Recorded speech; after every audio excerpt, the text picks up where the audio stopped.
जय हिंद बच्चों। तो आज हम लोग क्लास 10 का जो मैथ का चैप्टर फर्स्ट है उनका हम लोग रिवीजन करने वाले हैं। यहाँ से आप लोग को बोर्ड एग्जाम में तीन प्रश्न देखने को मिलेगा जो कि कुल 5 नंबर देके आएगा। ठीक है, तो आज इसके जो वीवीआई प्रश्न है उन सभी वीवीआई प्रश्नों को हम लोग सॉल्व करेंगे। इनमें से टाइप 1 और 2 हम पढ़ा दिए हैं, टाइप 3 देखेंगे। ठीक है, तो टाइप 3 में जो आपको पूछता है प्रश्न देखिए कि सिद्ध करें कि √5 क्या है, एक अपरिमेय संख्या है। आपसे पूछ दिया जाएगा कि सिद्ध करें कि √5 एक अपरिमेय संख्या है, तो आपसे पूछ दिया जाएगा कि सिद्ध करें कि √7 एक अपरिमेय संख्या है, या फिर आपसे पूछ लिया जाएगा कि √3 एक अपरिमेय संख्या। ये 3 प्रश्न जो है काफी बार रिपीट किया गया। तो आज हम लोग सिद्ध कर रहे हैं कि सिद्ध करें कि √5 एक अपरिमेय संख्या है। अपरिमेय संख्या किसे कहते हैं बच्चों, बताइए। तो कहोगे सर कि ऐसी संख्या जिसे हम लोग p/q के रूप में नहीं लिख सकते हैं। ठीक है, चलिए सबसे पहले हम लोग मानेंगे, ठीक है, क्या दिया कि अपरिमेय संख्या, इसका हम लोग ऑपोजिट मानेंगे। ठीक है, तो मान लेंगे कि माना √5 एक परिमेय संख्या है। क्या मानेंगे, कहोगे सर कि √5 एक परिमेय संख्या है, परिमेय संख्या है। चलिए इसका ऑपोजिट हम लोग मान लिए। क्या यहां तक समझ में आया, बोलिए ऐसे आना। ठीक है, आप लोग लिख सकते हैं √5 बराबर क्या लिख सकते हैं, p/q। क्या लिखोगे, p/q, जहां p और q एक सअभाज्य संख्या है, एक सअभाज्य संख्या है, सअभाज्य संख्या है। अब सअभाज्य संख्या का मतलब क्या होता है, जिन ऐसी संख्याओं का युग्म जिनका HCF एक हो, क्या हो, एक, यानी एक के अलावा कोई इसमें उभयनिष्ठ गुणनखंड नहीं होगा। अब देखेंगे यहाँ पे p और q क्या है, एक सअभाज्य संख्या है जहां तथा q नॉट इक्वल टू 0, यानी q जो होगा किसके बराबर नहीं होगा, 0 के बराबर नहीं होगा। अब इसको हम लोग समीकरण 1 मान सकते हैं अगर शॉर्ट बनाना है तो। ठीक है,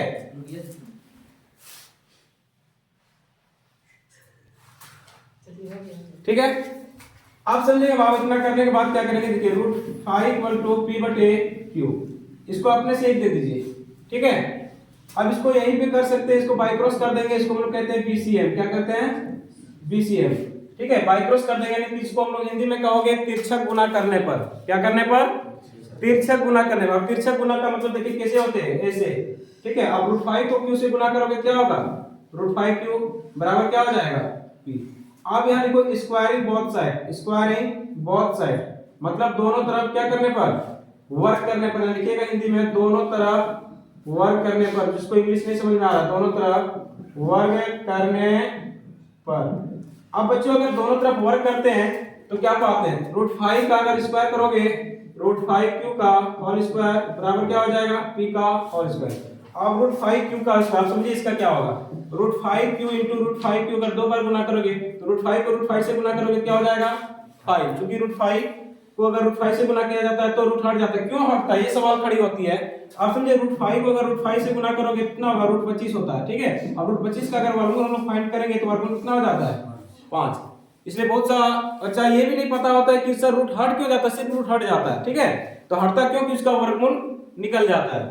तो यहाँ पे क्या आ जाएगा, 5q स्क्वायर बराबर क्या हो जाएगा, p स्क्वायर। आप समझिए इसलिए q स्क्वायर बराबर क्या होगा, p स्क्वायर यहाँ पे गुना में है, अगर इधर जाएगा तो क्या होगा, भागा में, तो क्या हो जाएगा q स्क्वायर बटे p स्क्वायर बटे 5। आप समझिए बच्चों यहाँ पे थोड़ा सा दिमाग लगाना है, ये जो p स्क्वायर है ये किससे डिवाइड है, 5 से, इसलिए p भी क्या होगा, 5 से डिवाइड होगा। यहाँ लिखिएगा थोड़ा सा आप लोग लिखिएगा कि p स्क्वायर 5 से विभाज्य है, 5 से विभाज्य है, इसलिए p भी 5 से विभाज्य होगा, 5 से विभाज्य होगा। अब समझिए हमने वहां क्या माना था कि जो pq है एक सअभाज्य संख्या, मतलब एक के अलावा कोई उभयनिष्ठ गुणनखंड नहीं है, p के अलावा कोई उभयनिष्ठ गुणनखंड नहीं है। यहाँ पे हमने क्या देखा है कि p के अलावा यहाँ पे जो है हो रहा है, p जो है 5 से डिवाइड हो रहा है, मतलब कि एक के अलावा भी किसी संख्या से डिवाइड हो रही है ना। मतलब हमारी मानना क्या है, गलत। हमने यहाँ क्या माना था कि एक सअभाज्य संख्या, यहाँ पे बोल रहा है 5 से डिवाइड है। ठीक है, अगर आगे अगर नहीं लिख सकते हो तो यहाँ पे इसको समीकरण 2 में लिख दीजिए। अब यहाँ लिखिएगा समीकरण 2 में प्राप्त परिणाम समीकरण 1 का क्या कर रहा है, विरोधाभास प्रकट कर रहा है। इसलिए क्या होगा कि √5 जो है एक अपरिमेय संख्या, क्योंकि हमने यहाँ क्या मान रखा था, परिमेय संख्या है। ठीक, अब देखिए थोड़ा इसको हम लोग और बनाते हैं, इसको हम लोग अगेन लिखेंगे, क्या करेंगे, करोगे अगेन। तो यहाँ पे हम लोग मान लेंगे, किसको मानोगे, बोलिए फटाक से बोलिए, p बराबर कितना मानोगे, कितना यहाँ पे 5, क्या मान लोगे, r, कुछ भी एक मान लेंगे, p बराबर 5 r, जहां r बराबर क्या है, जहां r एक पूर्णांक है, क्या है, पूर्णांक है, लिखना है तो लिख दीजिए, नहीं तो छोड़ दीजिएगा, जहां r एक पूर्णांक है। अब समझिए यहाँ पे कहां पे लिखे, देखिए यहाँ पे 5q² बराबर क्या लिखे थे हम लोग, p² लिखे थे ना, चलिए 5q², अब p के जगह पे कितना है सर, बोलिए 5r, तो हमने यहाँ पे क्या किया, 5r बटा इसका स्क्वायर है तो स्क्वायर कर देंगे, तो 5q का और स्क्वायर 5 बचे कितना हो जाएगा, 25r स्क्वायर, क्या काट सकते हैं, 5 एक का 5, 5 बचे q स्क्वायर पर क्या हो जाएगा 5r स्क्वायर, यानी कि 5r square equal to q square, then r square equal to क्या हो जाएगा q स्क्वायर बटे 5, यानी q स्क्वायर 5 से डिवाइड हो रही है, यहाँ पे लिखिएगा q स्क्वायर 5 से क्या है, 5 से विभाज्य है, इसलिए q भी क्या होगा, q भी 5 से विभाज्य है, q भी 5 से। अब समझिए सर, हमने यहाँ p भी दिखा दिया कि p भी जो है 5 से कट रहा है और q भी जो है क्या 5 से कट रहा है, दोनों में एचसीएफ जो आ रहा है, कॉमन जो आ रहा है, कितना आ रहा है, 5 आ रहा है ना, तो हमारी मानना क्या है, गलत है, क्या लिखिए, p तथा q का एचसीएफ या तो वेनिश गुणनखंड का कितना है, 5 है, जो समीकरण 1 का क्या कर रहा है, विरोधाभास प्रकट कर रहा है, विरोधाभास प्रकट कर रहा है, प्रकट करता है, अतः √5 क्या एक अपरिमेय संख्या है, अपरिमेय संख्या है, प्रूफ। इतना करने के बाद यहां से आप लोग को 3 मार्क्स एकदम मिलने वाला है, कितना मिलेगा, 3, समझ में आया, अगला बनाइए। तो अगला प्रश्न है आपके पास में, ठीक है, देखिए एक पहला टाइप जो प्रश्न था उसको सिद्ध करने वाले इसको लोग देख चुके थे, जो था कि सिद्ध करें कि √5 एक अपरिमेय संख्या है। अब बच्चों क्या करेगा, आप लोग को एग्जामिनर जो रहेगा आपसे √5 की जगह पे पूछ लेगा कि √3 एक अपरिमेय संख्या है, √7 एक अपरिमेय संख्या है, तो इसमें से आप लोग को कंफ्यूज नहीं होना है, बना लोगे ना, ठीक है। तो आज हम लोग दूसरा टाइप जो पूछते हैं कि सिद्ध करने में कैसे पूछता है, वो है कि सिद्ध करें कि 6 + √3 एक अपरिमेय संख्या है। आप यहाँ पे आपसे पूछ देगा कि 6 - √3 एक अपरिमेय संख्या है, या पूछ देगा 2 + √5 एक अपरिमेय संख्या है, या तो फिर 3 - √5 एक अपरिमेय संख्या है, और इस टाइप पे आपसे एक प्रश्न पूछेगा। तो देखिएगा इस टाइप की जब प्रश्न आपसे पूछ लिया जाएगा तो किस प्रकार से आप लोग हल करोगे, ठीक है। देखिए काफी इजी तरीके से हम लोग इसको बनाते हैं। सबसे पहले क्या है कि अपरिमेय संख्या मानेंगे, इसका आप लोग ऑपोजिट मानोगे, तो मानिए माना 6 + √3 एक क्या मानोगे, परिमेय संख्या है, क्या मानोगे, एक परिमेय संख्या, एक परिमेय संख्या। आप समझिए यहाँ पे, यानी कि 6 + √3 को हम लोग क्या मान लिए, परिमेय संख्या। तो परिमेय संख्या कहने का अर्थ जिसे हम लोग p बटे q के रूप में लिख सकते हैं, यानी कि लिख देंगे 6 + √3 बराबर क्या लिखोगे, p बटे q। इतना लिखने के बाद बच्चों यहाँ पे लिखोगे कि जहां p और q क्या है, पूर्णांक है, तथा q नॉट इक्वल टू 0, इसको आप लोग समीकरण 1 मान लीजिए। बोले यहाँ तक समझ में आया, किसी प्रकार की कोई डाउट, बोले नो सर। आप समझिए यहाँ पे 6 + √3 = p बटे q, आप यहाँ पे दिख रहा है ये प्लस में है, बोलोगे हाँ सर प्लस में है ना, इसको क्या करोगे यहाँ से इधर ले जाइए, ठीक है। अगर यहाँ पे √3 रखेंगे, ये प्लस में इधर ले जाएंगे तो क्या होगा, तो p बटे q, ये प्लस में इधर जाएगा तो माइनस में, इसको समीकरण हम लोग 2 मान।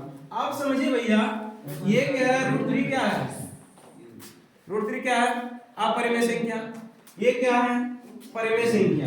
आप समझिए √3 और ये अपरिमेय, ये परिमेय है, ये अपरिमेय है, क्या दोनों इक्वल हो सकता है क्या, नहीं ना। अब समझिए इतना लिखने के बाद आप लोग लिखिएगा कि समीकरण 2 में प्राप्त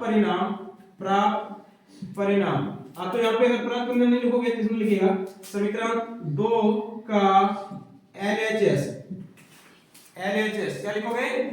LHS क्या है? √3 एक अपरिमेय संख्या क्या है? एक अपरिमेय संख्या है, जबकि RHS एक क्या है? परिमेय संख्या है, जो समीकरण 1 का विरोधाभास प्रकट कर रहा है, विरोधाभास प्रकट करता है। अतः क्या हो जाएगा? 6 + √3 एक अपरिमेय संख्या है, अपरिमेय संख्या है। क्या कोई दिक्कत? समझ में आया ना? बस इतना करना है। अगर इस टाइप का अगर प्लस माइनस ला दे दे तो इतने करने के बाद आप लोग को यहाँ से 3 मार्क्स मिलने वाला है। कितना मिलेगा? आप समझिए यहाँ पे। अगर ये प्रश्न समझ में आया तो अगला प्रश्न आप लोग को सॉल्व कीजिए। ठीक है, लिखिए सिद्ध करें कि 2 + √3 एक अपरिमेय संख्या है। इसको बनाइए। तो अगला जो प्रश्न है आपके पास में, ठीक है, देखिए कह रहा है कि सिद्ध कीजिए कि 7√5 एक अपरिमेय संख्या है। क्या है? 7√5 एक अपरिमेय संख्या है। जब इस टाइप का प्रश्न देखें तो घबराना नहीं है। देखिए इसको कैसे चुटकी में उड़ाते हैं। ठीक है, सबसे पहले इसको हम लोग मानेंगे। तो माने 7√5 क्या है? एक परिमेय संख्या है। बच्चों इसको हम लोग ऑपोजिट मानोगे। ठीक है, यानी कि 7√5 = क्या हो जाएगा? P/Q, जहां क्या लिखोगे? P और Q एक पूर्णांक है। क्या है? P और Q एक पूर्णांक है तथा Q नहीं = 0, यानी Q जो है वो 0 के इक्वल नहीं है। चलिए इसको हम लोग समीकरण 1 मान लेंगे। बोले यहाँ तक समझ में आ रहा है? यस या नो? बोलिए यस। ओके, चलिए तो 7√5 = P/Q। अब समझिए बच्चों, ये जो 7 दिख रहा है, 7 दिख रहा है ना, ये किसमें है? गुना में है ना। इधर ले जाएंगे तो क्या होगा? भागा। तो यहाँ क्या बचा? √5 P/Q, इधर क्या होगा? तो भागा होगा। भागा बहुत से आदमी नहीं समझता है। ठीक है, यहाँ पे हम नहीं करेंगे इसको, सीधे करते हैं भागा। क्या किए? आप समझिए √5 = P/Q। अपने से यहाँ एक दे दीजिए, इसको एक क्या यहाँ पे 7 से क्या करेंगे? गुना कर देंगे। ठीक है, तो √5 = P को 1 से गुना करोगे क्या होगा? यहाँ पे क्या हो जाएगा? 7Q। समझ रहे? अब समझिए ये क्या है? ये जो √5 दिख रहा है क्या है? अपरिमेय संख्या। ये क्या है? परिमेय संख्या। यहाँ लिखिएगा, इसको समीकरण 2 मान लीजिए। तो लिखोगे बाबू समीकरण 2 का LHS क्या? LHS एक अपरिमेय संख्या। क्या है? अपरिमेय संख्या है, जबकि RHS क्या है? RHS एक परिमेय संख्या। क्या है? परिमेय संख्या है, जो समीकरण किसका? जो समीकरण 1 का विरोधाभास प्रकट कर रहा है। किसका कर रहा है? समीकरण 1 का विरोधाभास प्रकट कर रहा है, तो करता है। इसलिए क्या हो जाएगा? 7√5 अपरिमेय संख्या है, अपरिमेय संख्या है। समझ में आया? इतना लिखना है। इतना लिखने के बाद आप लोग को छोड़ देना है। ठीक है, इसको उतारिए।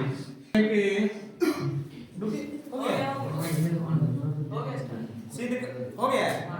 सिद्ध करेंगे, काटो इसको। वैसे थोड़ा होता है। ठीक है, अब अगला प्रश्न हम लोग देखते हैं। अगला प्रश्न आपके पास में कि सिद्ध करेंगे क्या बच्चों? 1/√7 ना।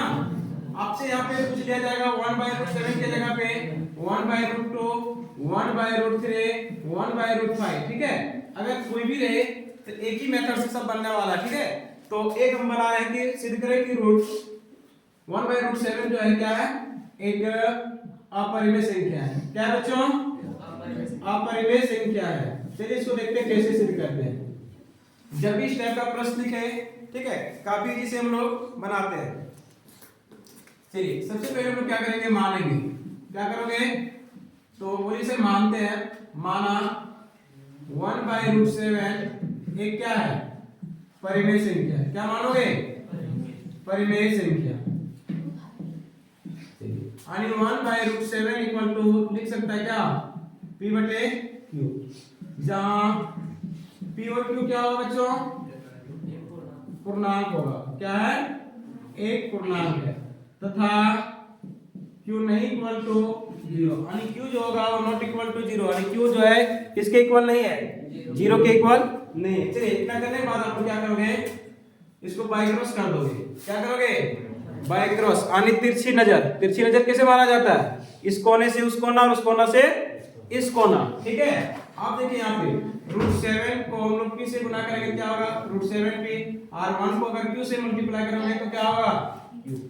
ठीक है, आप समझिए इसको क्या करोगे? यहाँ इतना करने के बाद बस थोड़ा सा और आगे करना है कि स्क्वायरिंग बोथ साइड। क्या लिखोगे बच्चों? स्क्वायरिंग बोथ साइड, मतलब दोनों तरफ क्या करने पर? वर्क करने पर। अब वर्क करोगे तो क्या होगा? √7P का whole square equal to Q का। बोले यहाँ तक समझ में आ रहा है? ऐसे नो बोलिए हाँ या ना? बिल्कुल। चलिए अब √7P स्क्वायर, मतलब इसको अगर गुना करोगे √7P इंटू √7P बराबर क्या हो जाएगा? Q into Q।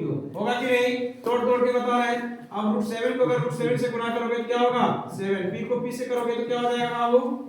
कहोगे sir 7P square equal to क्या हो जाएगा? Q square. अब ये दिख रहा है 7 क्या है? गुना में लग ले जाएंगे तो क्या होगा? तो P स्क्वायर बराबर क्या हो जाएगा? Q स्क्वायर बटे 7। बोलिए होगा कि नहीं? यानी Q स्क्वायर जो है वो 7 से डिवाइड है। Q स्क्वायर जो है 7 से, बस यहाँ पे लिखिएगा Q स्क्वायर 7 से विभाज्य है। किससे विभाज्य है? 7 से विभाज्य है। इसलिए Q भी क्या होगा? Q भी 7 से विभाज्य होगा। Q भी 7 से विभाज्य है। चलिए इतने करने के बाद थोड़ा और आगे करेंगे, या लिखिएगा अगेन। क्या लिखोगे? अगेन। ठीक है, अब यहाँ पे हम लोग मान लेंगे, ठीक है, कि P बराबर कितना मान लेंगे? 7 यार। क्या मानोगे? P बराबर 7 यार। तो हमने यहाँ क्या माना है? P स्क्वायर बराबर Q स्क्वायर, यही ना? अब P के जगह पे कितना माने हम लोग? P बराबर कहोगे सर 7 यार मान के, लिखिए 7 यार का होल स्क्वायर बराबर क्या हो जाएगा? Q square. तो 7 सत्ते वहां पे क्या था? 7P स्क्वायर था ना? 7P स्क्वायर क्या था? 7P स्क्वायर बराबर Q स्क्वायर था ना? तो हम लोग Q की जगह मानी बेटर रहेगा। ठीक है, माना Q बराबर 7 यार। ठीक है, तो यहाँ क्या था? 7P स्क्वायर बराबर Q स्क्वायर, यानी कि यहाँ पे हम लिख लेंगे 7 यार का होल स्क्वायर। होगा कि नहीं? यहाँ पे हो जाएगा 7P स्क्वायर बराबर 7 सत्ते क्या हो जाएगा? 49 आर स्क्वायर। इसको काट दीजिए, 7 एकम 7, 7 सत्ते 49, यानी कि P स्क्वायर बराबर क्या हो जाएगा? 7 आर स्क्वायर, यानी कि 7 आर स्क्वायर। इसलिए हम लोग लिख सकते हैं कि आर स्क्वायर बराबर क्या हो जाएगा? P स्क्वायर के साथ गुना में जाएगा तो क्या होगा? यानी कि P स्क्वायर बराबर क्या हो जाएगा? सॉरी आर स्क्वायर बराबर क्या होगा? P स्क्वायर बटे 7। अब यहाँ पे देखिए जो P स्क्वायर है वो 7 से डिवाइड है। यहाँ पे लिखिएगा P स्क्वायर 7 से क्या है? विभाज्य है। विभाज्य है, इसलिए बच्चों P भी जो होगा, P भी 7 से क्या होगा? 7 से विभाज्य होगा। 7 से विभाज्य होगा। ठीक है, अब इतना करने के बाद क्या देखिए यहाँ पे जो है P जो है और Q है, दोनों में कॉमन क्या है? 7 है। क्या है? 7 है। जो क्या कर रहा है, यानी कि P और Q जो है वो 7 से डिवाइड हो रही है, मतलब इसका कॉमन जो है गुणनखंड 7 है। ठीक है, जबकि हम लोग यहाँ क्या माने थे कि 1/√7 जो है एक परिमेय संख्या। क्या है? परिमेय संख्या है। ठीक है, जो हमारे लिए जो हुआ है समीकरण 2 में जो प्राप्त, इसको समीकरण 2 मान लेंगे। समीकरण 2 में जो प्राप्त परिणाम है समीकरण 1 का क्या कर रहा है? विरोधाभास प्रकट कर रहा है। देखिए समीकरण 2 का, सॉरी 2 में प्राप्त परिणाम समीकरण 1 का विरोधाभास प्रकट करता है। क्या करता है? विरोधाभास प्रकट करता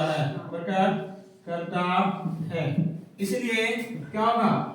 1/√7 एक अपरिमेय संख्या। क्या है? अपरिमेय संख्या है। प्रूफ इतना करना है। ठीक है, फिर से समझिए, माना क्या? 1/√7 मान लेंगे एक परिमेय संख्या है। 1/√7 को हम लोग क्या मान लेंगे? P बटे Q, जहाँ P और Q क्या है?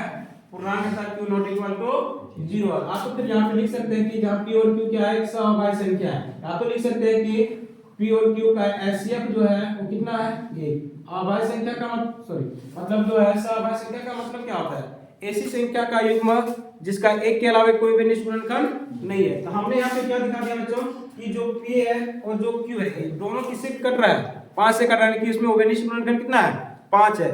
ठीक है, मतलब हमारी मानना गलत है कि ये सहअभाज्य संख्या नहीं है। ठीक है, जो हम लोग यहाँ माने थे यह क्या है, परिमेय संख्या है। क्या है, परिमेय संख्या। तो मतलब हमारी मानना गलत है, इसलिए क्या हो जाएगा कि 1/√7 एक अपरिमेय संख्या है। समझ में आया? जय हिंद बच्चों। तो आज हम लोग क्लास 10 के जो चैप्टर फर्स्ट है वास्तविक संख्या, ठीक है, उनमें से एक जो अच्छा प्रश्न है, बहुत से अच्छा प्रश्न है, जिसको कई बार एग्जाम में रिपीट किया गया है और यहाँ से आप लोग को 3 मार्क्स आने वाला है। ठीक है, तो इस प्रश्न को जरूर कर लीजिए, ये बहुत बार पूछा गया है। उम्मीद है जो 26 में जो एग्जाम आने वाला है उसमें भी यहाँ से पूछा जाएगा ये प्रश्न। ठीक है, तो इस प्रश्न को हर हाल में आप लोग को करना है। इसको देखिए एकदम बहुत ही कम समय में बहुत ही अच्छे तरीके से हम लोग बनाएंगे। ठीक है, देखिए सबसे पहले प्रश्न जो क्या है कि एचसीएफ 306 और 657 इक्वल टू 9 दिया हुआ है, तो इसका एलसीएम में फाइंड करना है। क्या निकालना है, एलसीएम निकालना है। देखिए बच्चों, ठीक है, आप लोग एक फार्मूला पढ़े होंगे, ठीक है, कि एलसीएम ए बी यानी कोई दो संख्या का एलसीएम इनटू एचसीएफ कोई भी दो संख्या ए और बी रहेगा बराबर इसका जो गुणनफल होगा क्या होता है, दोनों संख्या के गुणनफल के बराबर होता है। ये पढ़ा होगा, बोले हाँ या ना? बिल्कुल पढ़े। आप समझिए हम लोग को दिया क्या है, एलसीएम जो है बच्चों वो दिया हुआ है कि 306 और 657। इसका एलसीएम कितना दिया हुआ है, कहोगे सर 9 दिया है। हमसे एलसीएम पूछ लिया गया, क्या पूछा है, एलसीएम। तो एलसीएम बराबर क्या होता है, देखिए एलसीएम अगर फाइंड करना है क्या होगा, दोनों संख्या का गुणनफल बटे क्या हो जाएगा, एलसीएम। अब यहाँ पे ये कितना है, देखिए ये जो होता है, ठीक है, 306 यहाँ पे हो जाएगा ये, और बी क्या हो जाएगा बच्चों 657। ए और बी पहचाने सीख गया, ये कितना हो जाएगा 306 और बी क्या हो जाएगा 657। बोले यहाँ तक कोई दिक्कत नहीं। चलिए इतना करने के बाद आप लोग लिखिएगा कि एलसीएम ये बी ए की मतलब कितना 306, ठीक है 306 और बी की जगह कितना तो 657 इनटू एलसीएम 306 657 इक्वल टू दोनों संख्या का गुणनफल। तो बच्चों दोनों संख्या कौन कौन, यानी कि ए इनटू बी, ए की जगह कितना है 306, कहोगे सर 306, और बी की जगह पे कितना है, कहोगे सर 657। कोई दिक्कत नहीं। आप समझिए एलसीएम हमसे पूछ लिया गया है कि एलसीएम 306 657, इसको रहने दीजिए। एलसीएम हमारे पास कितना है, तो एलसीएम हमारे पास कितना है, देखिए यहाँ एलसीएम कितना दिया हुआ है, कहोगे सर 9 दिया हुआ है, इनटू 9 इक्वल टू 306 इनटू 657। बोले यहाँ तक समझ में आ रहा है? चलिए यार आप समझिए एलसीएम 306 657, ये गुणन दिख रहा है, इधर ले जाएंगे तो क्या होगा, भागा में, तो 306 इनटू 657 इधर गुणा में जाएगा तो क्या होगा, भागा में। अब इसको काटिए, 9 3 27 बचा 3, 3 और 6 कितना हो जाएगा 36। तो कहोगे सर 4 बार में कट जाएगा, यानी कि 9 चौके 36। अब 34 को 6 से 57 से गुणा कीजिए, ठीक है। अब जब 34 को 6 से 57 से गुणा करोगे कितना होगा, कितना आता है बच्चों 22 33, ठीक है, गुना तो कर ही सकते हो आप लोग ना। इसका राइट आंसर क्या हो जाएगा 22 33। ये प्रश्न कई बार पूछा गया है, आप लोग के पास अगर क्वेश्चन बैंक होगा तो निकाल के देख लीजिएगा। इस प्रश्न को सबसे अधिक बार रिपीट किया गया और कई बार उसको पूछा गया। उम्मीद है अगला भी इसको पूछा जाएगा, तो इसको जरूर देख लीजिए।